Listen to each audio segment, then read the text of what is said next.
Okay. So నేను books తీసి చదవాలంటే హెడేక్, క్లాస్లో ఎంటర్ అయి కూర్చుంటే హెడేక్, క్లాస్ నుంచి బయటకు వస్తే హెడేక్, మూవీ థియేటర్కి వెళ్ళి మూవీ చూస్తుంటే హెడేక్.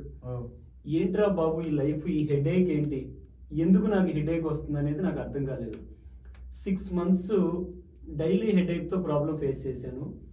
తర్వాత ఐ వెంట్ టు హాస్పిటల్. ఒక హాస్పిటల్కి వెళ్ళాను, డాక్టర్ చూశారు, అడిగారు, చెప్పాను ఐఎమ్ సఫరింగ్ ఫ్రమ్ హెడేక్ అని. Immediately he started writing medicine. అంటే అంతవరకు మెడిసిన్ ఏం వాడలేదు, మెడికేషన్ ఏం తీసుకోలేదు? లేదు, ఒక 6 months సఫర్ అయ్యాను. బట్ 6 months తర్వాత హాస్పిటల్కి వెళ్ళాను. హాస్పిటల్కి వెళ్ళిన వెంటనే విత్ ఇన్ 3 minutesలో డాక్టర్ నా ప్రాబ్లం హెడేక్ అని చెప్పగానే నన్ను ఇంకేం ఇన్ఫర్మేషన్ అడగకుండా ఈ స్టార్టెడ్ రైటింగ్ మెడికేషన్స్. టప వెంటనే ఏదో ఒక 6 medicines రాశాడు హెడేక్కి, క్రానిక్ హెడేక్.